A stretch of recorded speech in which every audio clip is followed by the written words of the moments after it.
নমস্কার, বাঙালির পেটপুরা চ্যানেলে আপনাদের সকলকে জানাই স্বাগত। আজকে আমি শীতের সবজি শিম দিয়ে খুব সুন্দর একটা রেসিপি তৈরি করে শেয়ার করব। এই রেসিপিটা খুব কম ঘরোয়া কিছু মশলা দিয়ে তৈরি করা হবে, কিন্তু এই রেসিপিটা গরম গরম ভাতের সঙ্গে খেতে কিন্তু বন্ধুরা খুব ভালো লাগে। তাহলে বন্ধুরা দেখতে থাকুন আমি কীভাবে রেসিপিটা তৈরি করছি। শিমের রেসিপিটা তৈরি করার জন্য আমি 200 গ্রাম শিম নিয়েছি।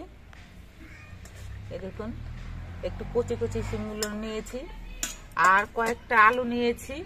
এই আলু আর শিম আমি প্রথমে কেটে নিচ্ছি। শিমগুলোর গায়ের দুদিকে দুটো শির থাকে, এই শিরগুলো ফেলে নিতে হবে। শিমগুলো এখনো কচি আছে বলে শিমগুলোর গায়ে এখনো পর্যন্ত শিরটা ঠিকঠাক মতো তৈরি হয়নি। আমি ছোট সাইজের শিম নিয়েছি, এই জন্য শিমগুলো আমি গোটা গোটাই রাখছি। যদি বড় সাইজের শিম নেওয়া হয় সেক্ষেত্রে কিন্তু আপনারা শিমগুলো কেটে অর্ধেক করেও নিতে পারেন।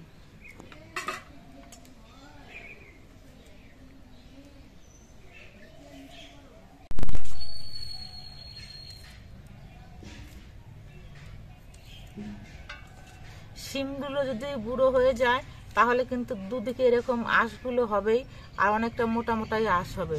কিন্তু শিমগুলো একবারে কচি আছে বলে সবগুলো শিমের গায়ে তো আঁশ হয়নি, আর যেটুকু বা আঁশ হয়েছে একেবারে সরু সরু। আমি শিমের দু মাথা কেটে সবগুলো শিমই দেখুন এরকম কেটে নিয়েছি। এবার আমি আলু কেটে নেব। আমি কয়েকটা নতুন আলু নিয়েছি, আলুগুলোর খোসা আগে ছাড়িয়ে নিচ্ছি। নতুন আলুর খোসা এইভাবে ডায়ের পেছন দিক থেকে ছুলে এনে নিলে পরে ভালো করে ছোলা হবে। আলুর গায়ের খোসাগুলো আমি সব ছাড়িয়ে নিয়েছি। এবার আলুটা আমি লম্বা করে কেটে নিচ্ছি। আমি যে আলুগুলো নিয়েছি একটু ছোট সাইজে, এই জন্য একটা আলুকে আমি এরকম 4 টুকরো করে নিলাম। এবার শিম আর আলুগুলো ধুয়ে নিতে হবে।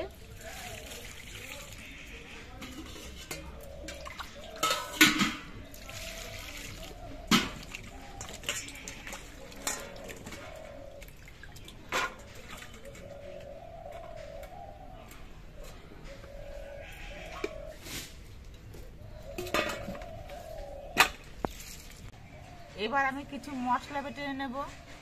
আমি তার জন্য নিয়ে নিচ্ছি কয়েকটা কাঁচা লঙ্কা, খুব অল্প করে একটুখানি আদা আর 1 চামচ গোটা জিরে। এবার একসঙ্গে এগুলো আমি বেটে নিচ্ছি।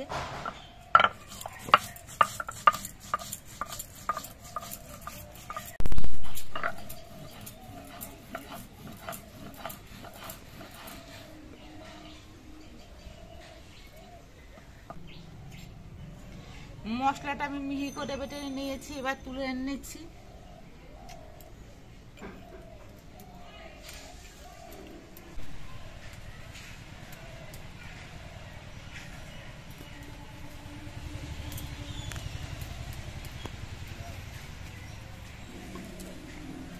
রান্নার সমস্ত কিছু আমি গুছিয়ে নিয়েছি। এবার উনুনটা ধরিয়ে নিয়ে এবার আমি শিমের রেসিপিটা তৈরি করব। শিমের এই রেসিপিটাতে আমি কিছু ডালের বড়ি দেব। আমি 50 গ্রাম ডালের বড়ি নিয়েছি।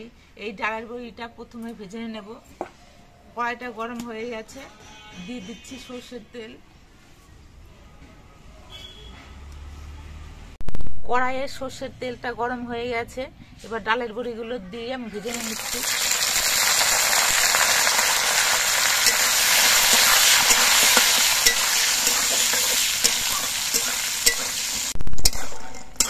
ডালের বড়িগুলো লালচে রং ধরিয়ে ভেজে নিয়েছি।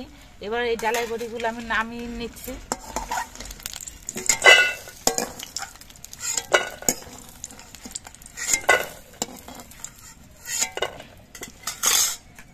এবার কড়াইতে যে তেল আছে এই তেলের মধ্যে আমি আলু আর শিমগুলো ভেজে নেব।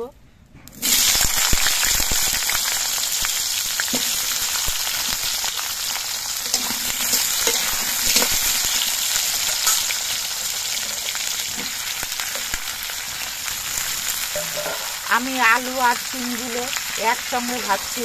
আপনারা ইচ্ছে করলে কিন্তু আলু আর শিমগুলো আলাদা আলাদা ভেজে নিতে পারেন, তাদের কোনো অসুবিধা নেই।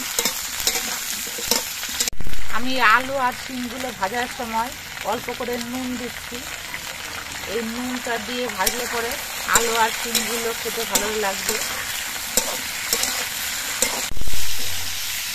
আলু আর শিমগুলো আমি 5-6 মিনিটের মতো ভেজে নিয়েছি। দেখুন আলুগুলো একটু লালচে রং ধরেছে আর শিমেরও কিন্তু কালারটা একটু চেঞ্জ হয়ে গেছে। এবার এগুলো আমি নামিয়ে রাখছি।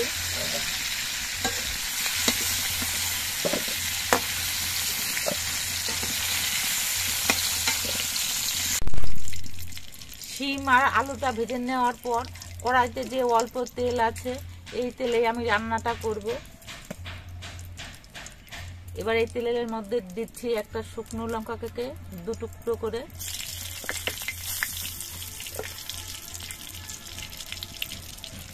আর দিচ্ছি অল্প করে একটু কালো জিরে। কালো জিরে আর শুকনো লঙ্কাটা ভেজে নিতে হবে। শিমটা ভাজার সময় কড়াইটা একটুখানি পুড়ে গেছে, এই জন্য দেখতে এরকম লাগছে। কালো জিরে আর শুকনো লঙ্কাটা ভাজা হয়ে যাওয়ার পর আমি যে মশলাটা বেটে নিয়েছিলাম সেই মশলাটা দিয়ে দিচ্ছি।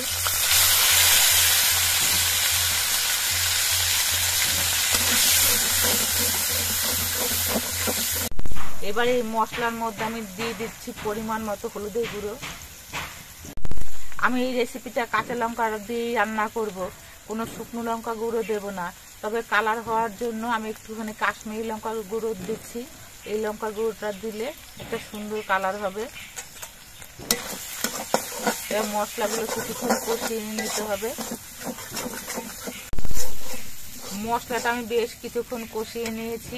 এবার এর মধ্যে আমি যে আলু শিমগুলো ভেজে রেখেছিলাম সেটা দিয়ে দিচ্ছি। এবার মশলা দিয়ে আলু দিয়ে শিম দিয়ে আরো কিছুক্ষণ কষিয়ে নিতে হবে। সব কিছু দিয়ে আমি 3-4 মিনিটের মতো কষিয়ে নিয়েছি। এখন কিন্তু মশলাগুলো কড়াইয়ের নিচে লেগে পড়ছে। এবার আমি ঝোল দিয়ে দিচ্ছি।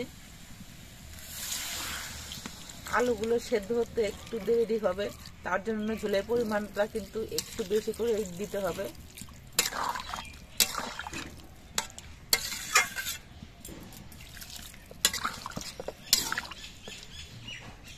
আমি আলু আর শিমগুলো ভেজে নেওয়ার সময় অল্প করে নুন দিয়েছিলাম, সেটা খেয়াল রেখে নিয়ে আরও একটু নুন দিয়ে দিচ্ছি।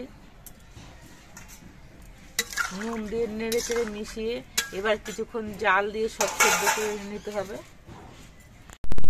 ঝোলটা দেওয়ার পর আমি একটা ঢাকনা দিয়ে ঢেকে দিচ্ছি কড়াইটা, তাহলে আলু আর শিমগুলো খুব তাড়াতাড়ি সেদ্ধ হয়ে যাবে। আমাকে সকালবেলায় ভিডিও করতে হয়, এদিকে অনেক ঠান্ডা পড়েছে, চাদর ছাড়া কাজ করা যায় না। আবার চাদর গায়ে দিয়েও আমি ঠিকঠাক মতো কাজ করতে পারি না, চাদরটা শুধু খুলে খুলে পড়ে যায়। মিনিট 5 পর আমি ঢাকনাটা খুলে এনেছি আর দেখে নিচ্ছি যে আলুগুলো সেদ্ধ হয়েছে কিনা। আলুগুলো সেদ্ধ হয়ে গেছে।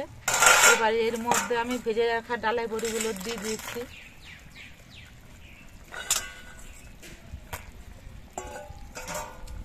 ডালের বড়ি দিয়ে আরো কিছুক্ষণ রান্না করে নিতে হবে।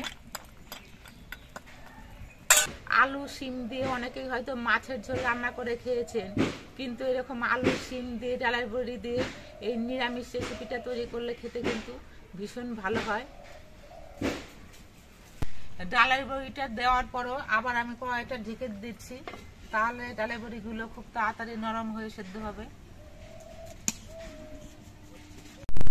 মিনিট 5 পর আবার আমি ঢাকনাটা খুলে নিচ্ছি। এবার দেখে নিচ্ছি যে ডালের বড়িগুলো নরম হয়েছে কিনা। ডালের বড়িগুলো নরম হয়ে যাবে অথচ গোটা গোটা থাকবে, এরকম থাকলে কিন্তু খেতে ভালো লাগে। দেখুন ডালের বড়িটা নরম হয়ে গেছে। আমার শিমের রেসিপিটা প্রায় তৈরি হয়ে এসেছে।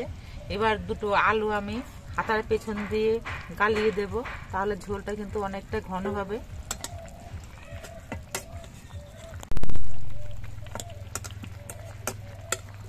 আলুটা ভেঙে আমি গলিয়ে নিয়েছি। এবার এই আলুটা আমি দিয়ে দিচ্ছি।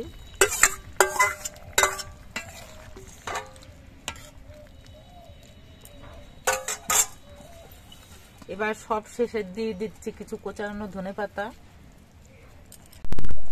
এই রেসিপিটাতে কোনো গরম মশলা দেওয়ার প্রয়োজন নেই, ধনিয়া পাতা দেওয়া হলো, এতেই কিন্তু সুন্দর সেন্ট হবে আর রেসিপিটা খেতে কিন্তু অনেকটাই ভালো লাগবে।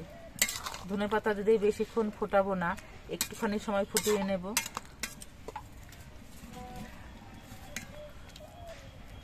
আমার শিমের রেসিপিটা তৈরি হয়ে গেছে, এবার এটা আমি নামিয়ে নিচ্ছি, নামিয়ে একটা পাত্রের মধ্যে ঢেলে নিচ্ছি। আপনারা দেখতে পেলেন আমি শিম আলু দিয়ে কীভাবে নিরামিষ রেসিপিটা তৈরি করলাম। এই রেসিপিটা কিন্তু খেতে গরম ভাতের সঙ্গে খুবই ভালো লাগে। আপনারা যদি না খেয়ে থাকেন তাহলে একদিন এই রেসিপিটা তৈরি করে খাবেন, আশা করছি আপনাদের ভালো লাগবে। আর আমাদের ভিডিওটা আপনাদের কেমন লাগলো, যদি ভালো লাগে ভিডিওটিতে একটি লাইক দেবেন, নতুন বন্ধু হলে চ্যানেলটিকে সাবস্ক্রাইব করে দেবেন। অনেক ঠান্ডা পড়েছে, এই ঠান্ডায় সকলে সাবধানে থাকবেন, সুস্থ থাকবেন, ভালো থাকবেন। দেখা হবে পরবর্তী আরেকটি ভিডিওতে।